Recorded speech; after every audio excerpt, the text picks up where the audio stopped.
Hei, tervetuloa tutustumaan kurssitoimintaan. Tänään käydään läpi kurssin järjestämisen perusasiat. Äänessä tänään minä eli Minna Lepistö, koulutussuunnittelija Kansalaisfoorumista sekä kollegani Anna-Mari Martinviita, joka myös toimii koulutussuunnittelijana Kansalaisfoorumissa. Tässä sivulla näette SCAF-tuki-yhteyshenkilön ohjeet kurssitoimintaan. Kannattaa tutustua. Nämä löytyy sieltä Kansalaisfoorumin verkkosivujen tukiosiosta. Yleistä kursseista ja SCAF-tukipalvelusta. Eli kurssin tulisi kestää vähintään 1 opintotunnin verran ja 1 opintotunti on tuon 45 minuuttia. Kurssille tulisi aina osallistua vähintään 8 opiskelijaa ja kaikki kursseihin liittyvä asiointi hoidetaan verkossa sen nimisessä palvelussa kuin SCAF-tuki. Jos teillä yhdistyksessä tiedot muuttuu, niin teidän tulisi ilmoittaa siitä meille uusimalla yhteistyösopimus, jonka olette jossain vaiheessa laatineet, jos olette meidän kurssitoiminnan piiriin päätyneet. Eli aina jos jotakin muuttuu, esimerkiksi teidän yhdistyksen tilinnumero tai vaikka teillä vaihtuu yhdyshenkilö meidän suuntaamme, niin aina tuon yhteistyösopimuksen uusimisen kautta tapahtuu tämä tiedottaminen meidän suuntaan.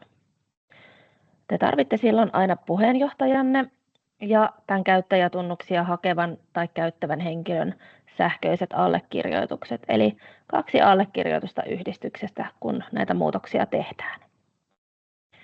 Sitten toi SCAF-tukipalvelu on tosiaankin verkkopalvelu, joka toimii ihan verkkoselaimella.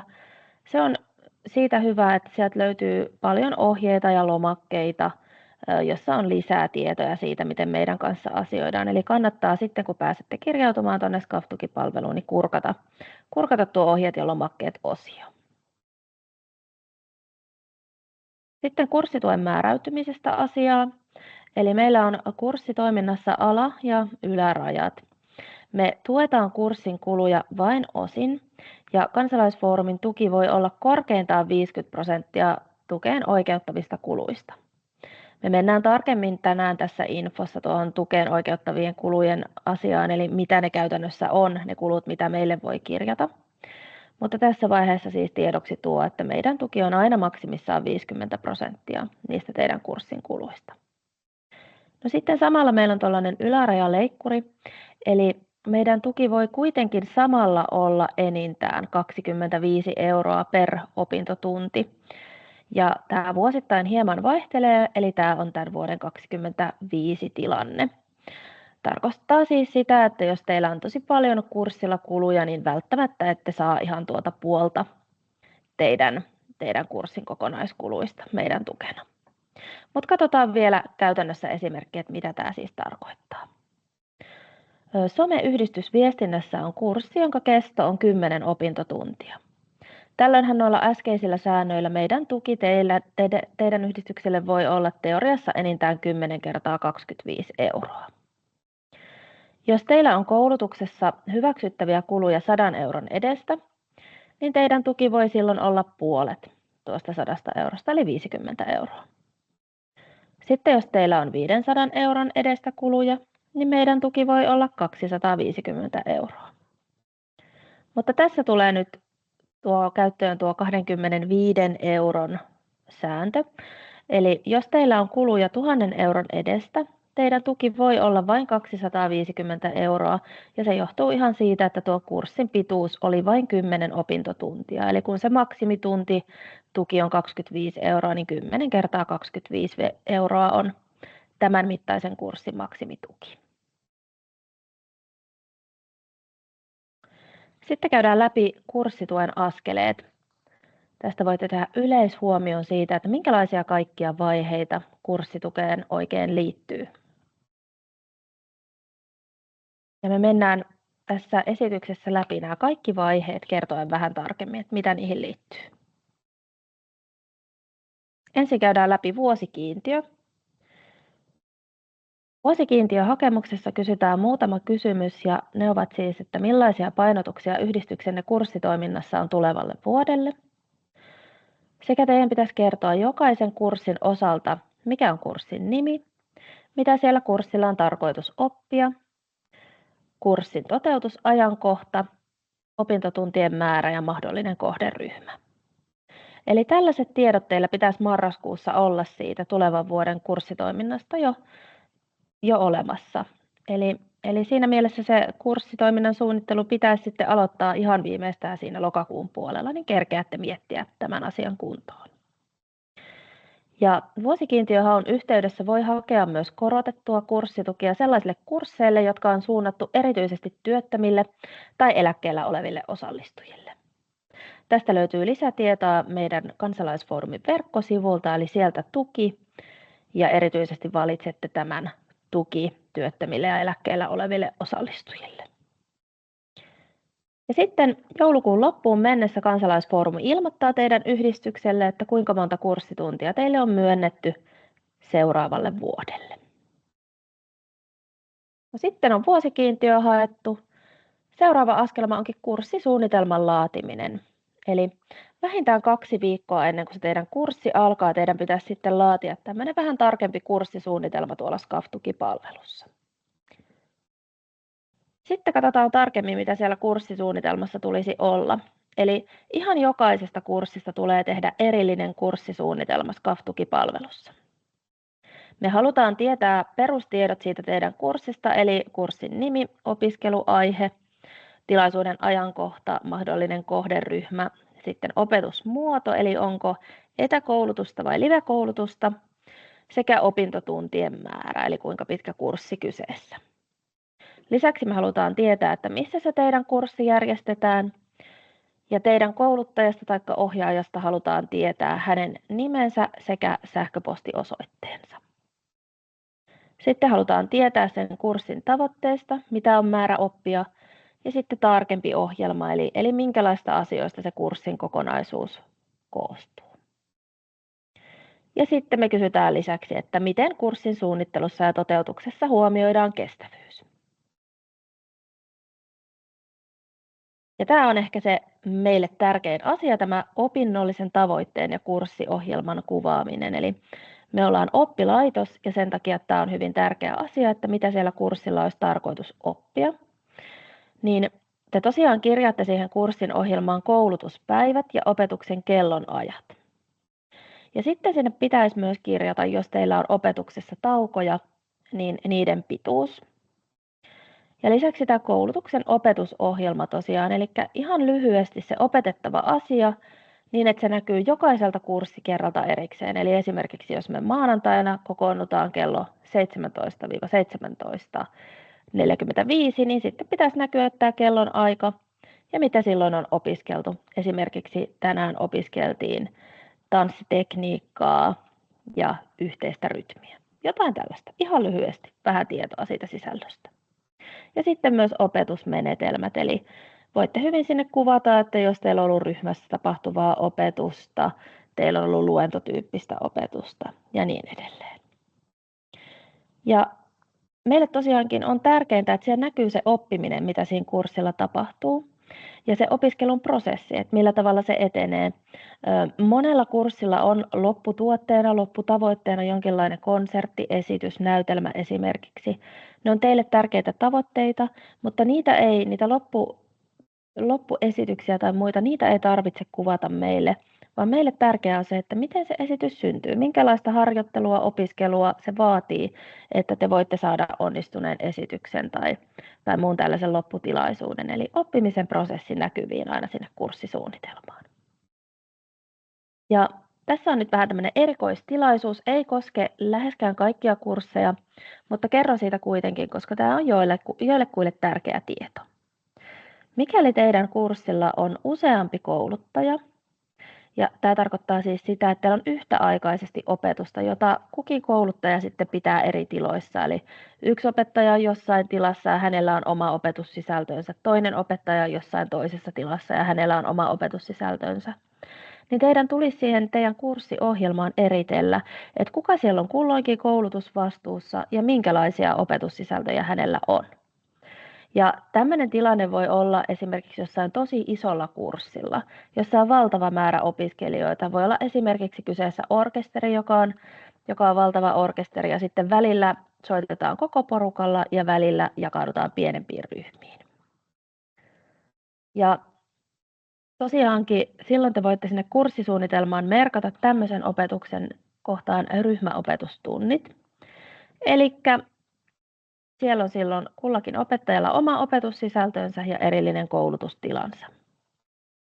Ja nyt on hyvä huomioida, että opiskelijoiden omatoimiset ryhmätyöt ei tarkoita näitä rinnakkaisopetustunteja, ryhmäopetustunteja, vaan se on sitten ihan tavallista sellaista ryhmälähtöistä pedagogiikkaa, opetusta.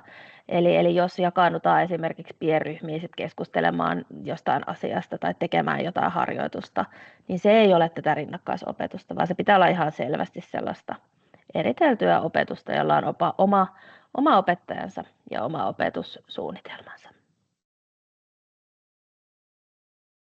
Vielä vähän tarkemmin tästä, eli vastaan niihin kysymyksiin, joita kurssisuunnitelmassa kysytään tähän opinnolliseen tavoitteeseen ja kurssiohjelmaan liittyen, niin tarkasti kuin pystyt. Jos et itse ole opettaja, niin voi olla, että et ihan kaikkiin asioihin pysty vastaamaan, niin kysy siltä teidän kouluttajalta kaikki tarvittavat tiedot. Kouluttajilla on usein tosi tarkka ohjelma, eli he kyllä tietää, että minkälainen opetus kurssilla on ja mitä seuraavaksi tapahtuu. Eli aina kannattaa esimerkiksi siinä vaiheessa, kun laaditte kouluttajan kanssa työsopimusta, niin laittaa ihan maininta siitä, että siihen työhön kuuluu tämä kurssiohjelman toimittaminen kansalaisfoorumille teidän kauttanne. Joskus kurssin tarkka ohjelma muotoutuu vasta koulutuksen alettua sen ryhmän taitotason ja toiveiden mukaisesti. Silloin sä voit ihan hyvin liittää sen tarkan kurssiohjelman SCAF-tukipalveluun vasta siinä vaiheessa, kun teet kurssin raportointia, eli niin kutsuttua selvitysvaihetta. Silloin sen tarkan ohjelman voi liittää esimerkiksi sinne kuluerittelyvälilehdelle, josta Anna-Mari myöhemmin kertoo lisää, niin sinne liitteisiin esimerkiksi. Ymmärretään varsin hyvin sitä, että monesti se kurssiohjelma tosiaankin täsmentyy vasta siinä kurssin alettua. Mutta tässä suunnitelmavaiheessa kirjaa ne tiedot niin hyvin kuin pystyt. Ja sitten siellä on se kestävyyskysymys. Niin kestävyyden osa-alueitahan voi olla ekologinen, taloudellinen, sosiaalinen ja kulttuurinen kestävyys. Ja ihan näitä jokaista voidaan kurssisuunnittelussa huomioida ja sitten toisaalta myös siinä kurssin toteutusvaiheessa. Meillä tämä kysymys tosiaankin liittyy tuohon kurssisuunnitelman vaiheeseen, eli tässä vaiheessa pitäisi sit miettiä jo sitä, että no miten me täällä meidän kurssin aikana huomioidaan kestävyyden eri osa-alueita. Meillä löytyy sieltä SCAF-tukipalvelusta linkkivinkkiä tähän kestävyyden osa-alueiden huomioimiseen kurssitoiminnassa. Kannattaa lukea se ja tutustua, että minkälaisia kaikkia näkökulmia voisi olla, jota ottaa huomioon. Hyvin tyypillistä on esimerkiksi se, että käytetään kierrätysmateriaaleja tai ollaan sellaisien hyvien liikenneyhteyksien päässä, että pystytään käyttämään julkista liikennettä tai sitten kimppakyytejä. Tämän tyyppisiä asioita siellä usein kuvataan. No niin, ja sitten päästäänkin sitten kurssin toteutusvaiheeseen, eli lähdetään järjestämään hyvää kurssia, ja sen aikana sitten joitain asioita pitää myös kerätä tulevaa selvitystä varten. Ensinnäkin meillä on tällainen vaikutusten arviointi, jota me halutaan tehdä teidän kanssa. Ja siinä on 3 tällaista näkökulmaa, mitä voi miettiä, kun ylipäätään miettii kurssin vaikutuksia. Totta kai ne osallistujat, mitä vaikutuksia heille on tyypillisesti se, mitä he oppivat, miten se ehkä vaikuttaa heidän toimintaan laajemmin. Totta kai voi olla järjestäjälle, teille yhdistykselle erilaisia vaikutuksia, hyötyjä, tai sitten laajempiakin tämmöisiä siihen teidän ympäröivään yhteisöön, teidän paikkakunnalle esimerkiksi ylipäätään ympäröivään yhteiskuntaan. Ja me tuetaan tätä vaikutusten arviointia sitä varten, että se auttaa meitä kaikkia ylipäätään meidän toiminnan kehittämisessä, mutta myös vaikuttamistyössä siinä, että me tehdään näkyväksi tätä kaikkea hienoa oppimista, mitä me mahdollistetaan yhdessä. Eli ei pelkästään SCAF-tukipalvelua varten, vaan tosiaan pystytte sitten niitä ajatuksia käyttämään hyödyksi myös teidän omassa yhdistyksessä. Ja miten niitä vaikutuksia voi arvioida? Ihan helppo juttu on tietysti verrata niihin oppimistavoitteisiin, mitä olette kirjannut siellä kurssin suunnitelmassa, että saavutettiinko nämä oppimistavoitteet tai mahdollisesti jotain muita oppeja tuliko siinä saavutettua.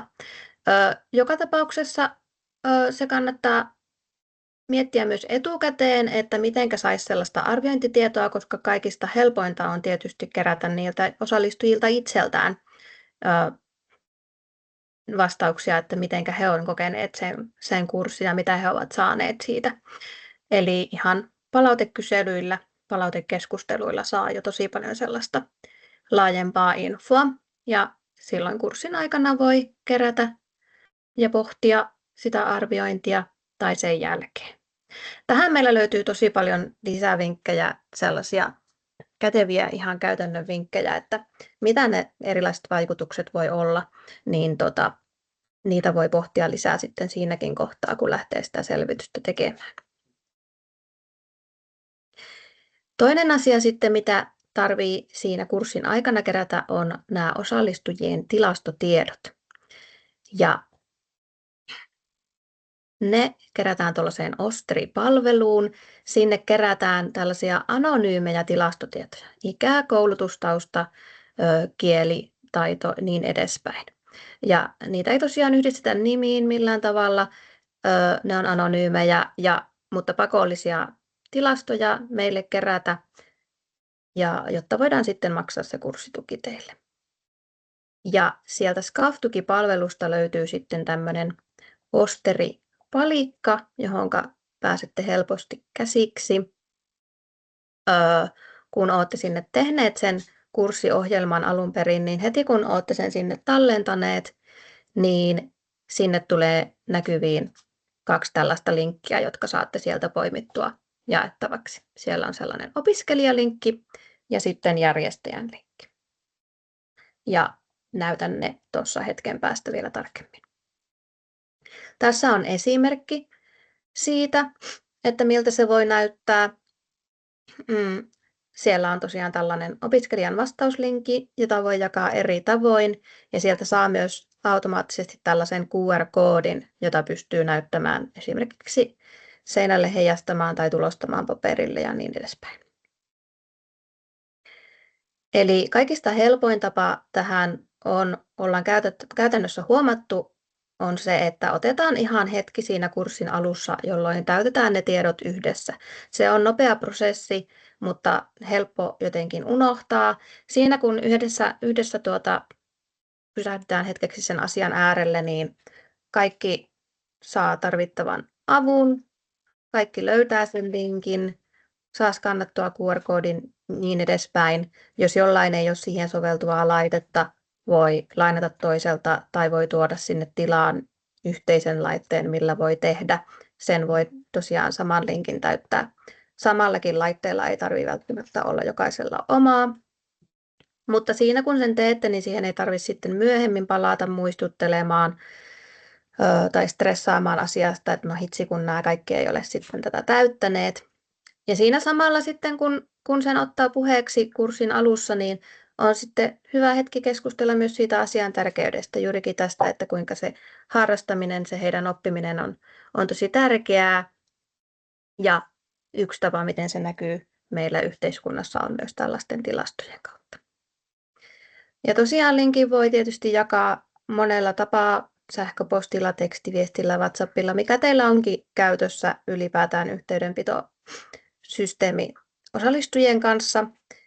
Tärkeintä olisi se, että se olisi sitten helppo löytää siinä tilanteessa, kun niitä tietoja täytetään. Että toki jos on lähetetty sähköpostiin vaikka 2 viikkoa aikaisemmin, että tämä pitää sitten täyttää, niin se voi olla sieltä vaikea löytää sitten siinä kohtaa, kun hoksutetaan kurssilla, että otapas nyt se puhelin esiin ja täytäpä tämä. Niin ihan hyvä, jos pystytte lähettämään sen sitten siinä ihan siinä tilanteessa vähän ennen sitä, kun olette niitä täyttelemässä. Ja totta kai sitten tuo QR-koodi on kans tosi hyödyllinen. Useimmat nykypuhelimet osaa ihan automaattisesti sen sieltä skannata, kun avaa vain kamerasovelluksen ja sitten osoittaa sillä sitä QR-koodia, niin se sitten sieltä laittaa heti sen nettilinkin tyrkylle. Niin se on myös hyödyllistä, että laitatte sitten sen QR-koodin sinne kurssitilaan näkyville, niin sitten ei tarvitse myöskään sitä linkkiä mistään löytää. Ja tietysti voi olla näin, että et ole itse siellä paikalla, kun koulutus on menossa, niin nämä ohjeet on sitten tosi tärkeää antaa sille kouluttajalle ja antaa se linkki ja QR-koodit ja näin ja kertoa, että minkä takia tämä on tärkeää. Jos on se tilanne, että ainoastaan sähköisesti voi jakaa, ei pysty siellä kurssin aikana siihen käyttämään aikaa, niin totta kai sinne viesteihin on hyvä kirjoittaa, että miksi tämä on tärkeää ja kuinka helppoa ja yksinkertaista se on se linkin täyttäminen. Silloin joutuu varmasti muistuttelemaan perään. Tehän näette, miten niitä tietoja kerääntyy sitten sen toisen linkin kautta, mikä on siellä järjestelmässä, mikä on se ylläpitolinkki. Eli sieltä pystyy seuraamaan, että no nyt on 4 ihmistä laittanut, nyt on 5 ihmistä laittanut. Eli sitten pystyy kyllä lähettämään muistutuksia. Mutta tämä on sen verran pieni juttu kuitenkin, että se ollaan huomattu, että se on helppo unohtaa, että vaikka se onkin siellä helposti sähköpostissa vaikka se linkki, niin tosi monesti se vaan unohtuu siltikin klikata auki ihmisille. Mutta tässä on tosiaan tässäkin se vaatimus, että me tarvitaan ne tilastotiedot sitten vähintään siltä 8 osallistujalta, jotta me voidaan teille tukea myöntää. Ja totta kai tärkeää olisi, että kaikki osallistujat näkyisivät siellä tilastossa ja meidän sitten tilastot olisivat vaikuttavia. No sitten vielä ennen kuin päästään tekemään kurssiselvitystä, niin toki pitää myös maksaa niitä kurssin kuluja yhdistyksellä ja kerätä niistä ositteet. Ja kerätä sitten myös ne perinteiset osallistujatiedot, nimet ja yhteystiedot ja säilyttää ne yhdistyksellä. Ja sitten kun nämä on kaikki kasassa, niin päästään tekemään kurssiselvitystä. Ja tässäpä kohtaa minä sitten menenkin tuonne SCAF-tukeen ja näytän teille, että miltä siellä näyttää nämä asiat, mitä juuri katsottiin. No niin, eli sitten kun kirjaudutte SCAF-tukeen, niin sieltä pääsette tällaiseen näkymään, missä on valinta, että oletteko menossa tekemään kursseja vai opintoryhmiä. Niin nyt me puhutaan tästä kurssituesta, niin täältä kurssinäkymästä sitten aukeaa tällainen, missä näkyy tiedotteita ja viimeksi muokatut kurssit ja niin edespäin. Ja täältä on sitten mahdollista mennä tonne ihan luomaan uusi täältä kurssit valikosta ja luo uusi. Mutta minä näytän teille nyt tästä meidän esimerkkikurssia. Eli tässä näkyy kurssisuunnitelma, josta Minna jo aikaisemmin puhui. Te näette tästä, että tänne tulee nämä silloin aluksi ihan vain perustiedot, nimi, ajankohta, kuinka monta opintotuntia ja niin edespäin. Osoite, kouluttajien tiedot, jotain tietoa siitä, mitä kurssin opiskelijoiden odotetaan oppivan ja ohjelmasta ja näin edespäin. Ja heti kun te olette tämän tallentaneet sinne, niin tänne opiskelijatiedot-lehdelle tulee tosiaan näkyviin tämä Osteri-linkki. Eli näkyy 2 linkkiä. On opiskelijan vastauslinkki ja kouluttajan ylläpitolinkki. Tästä ylläpitolinkistä pääsette tällaiseen näkymään, johonka sitten kerääntyy tänne niitä vastauksia, kuinka monta ihmistä on vastannut ja niin edespäin. Ja täältä löytyy myös tämä QR-koodi, jonka saa myös esimerkiksi tällaiseen näkymään. Eli tätä pystyy näyttämään vaikka ihan vain läppärilläkin siellä tai tabletilla siellä kurssitilassa. Se on yksi vaihtoehto. Mutta sitten tosiaan, kun olette kurssia pitäneet, olette jakaneet täältä tuon Osteri-linkin, niin sinne tallentuu sitä tietoa ja tässä vaiheessa sitten pystytte avaamaan muokkaustilaan, kun tulette tekemään selvitystä. Ja täällä näkyy tällainen nappi, että hae opiskelijatiedot Osterista, niin siitä saatte sitten automaattisesti ne tiedot tänne. Eli täällä on paljon näitä ikkunoita, näitä ei tarvitse itse täyttää, vaan ne tulee suoraan sieltä järjestelmästä. Samalla sivulla kysytään sitten tosiaan siitä vaikuttavuudesta, eli minkälaisia vaikutuksia kurssilla oli, ja tässäkin on sitten linkki tosiaan siihen vinkkilistaan, että miten sitä asiaa voi eri tavoin pohtia. Ja täällä on mahdollisuus laittaa liitteitä, esimerkiksi vaikka arviointitietoa, jos haluaa laittaa, tai tarkennettua ohjelmaa, niin sen voi laittaa esimerkiksi tänne. Ja sitten aina muistaa tallentaa, kun on ne tiedot sinne täyttänyt. Ja toinen sivu, mikä sitten täytetään siinä selvitysvaiheessa, on tämä taloustiedot-sivu. Ja täälläkin on tämmöinen varsin selkeä, simppeli jako niille eri kuluille, mitä teillä saattaa olla. Ja myös täällä kysymysmerkkien takana joitain vinkkejä, että miten nämä tänne merkataan. Ja merkkaatte kulut sitten vain niitä kuluja, mitä teillä on, että ei teillä välttämättä näitä kaikkia siinä kurssin aikana tule. Lisäksi täällä kysytään kurssin tuloista ihan lyhyesti, eli osallistujatuotot, jotka on niitä ihan kurssien osallistujien maksamia maksuja siihen kurssiin liittyen, niin niistä laitetaan eurosumma tähän. Ja sitten kaikki muut tulolähteet ihan lyhyesti ilman rahasummia merkataan tähän kohtaan selvitys muista tulolähteistä. Eli ei tarvitse kovin tarkkaan laittaa, ja jos ei ole juuri tähän kurssiin mitään niin kuin juuri siihen suunnattua muuta rahoitusta, niin voi laittaa esimerkiksi vain, että muut toiminnan tuotot, että ylipäätään sieltä yhdistyksen toiminnasta tulee tuottoja, jotka osittain suuntautuu sitten myös tällaisen koulutustoiminnan järjestämiseen. Ja tänne voi myöskin laittaa vielä lisätietoa näistä asioista, mahdollisia liitteitä. Ja täällä sitten vakuutetaan tosiaan, että kaikki tiedot ovat oikein ja että asiat löytyvät kirjanpidosta. Ja myöskin tämä huomio, että tosiaan se käyttäjätunnus sinne SCAF-tukipalveluun on henkilökohtainen, eli te sitten sillä omalla henkilökohtaisella tunnuksella vahvistatte, että tiedot on oikeat ja kulut on todellakin siihen koulutukseen liittyviä. Ja tässä on sitten tärkeää muistaa aina lopuksi painaa tätä tallenna ja lähetä nappia, jotta sitten se selvitys lähtee meille.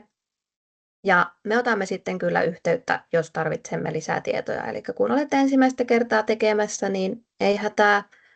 Laitatte parhaan mukaan, voitte aina kysyä ja me sitten kysytään myös lisää, jos tarve tulee.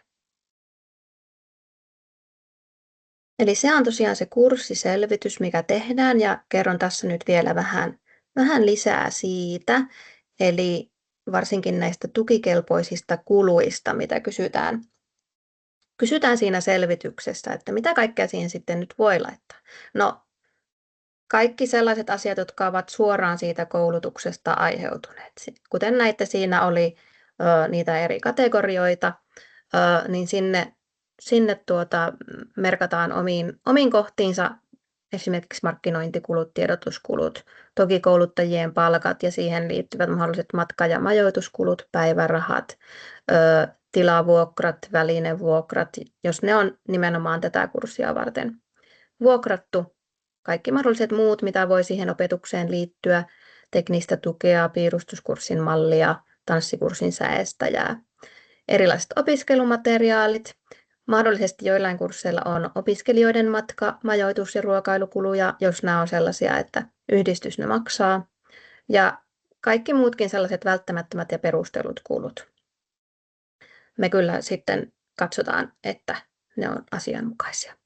Ja tärkeää on se, että jos teillä on sellainen tilanne, että te maksatte sille kouluttajalle jotain muutakin palkkaa samaan aikaan, niin tämän kyseisen koulutuksen palkka pitää näkyä eriteltynä siellä palkkalaskulla, jotta me saadaan siitä selkeä tosite.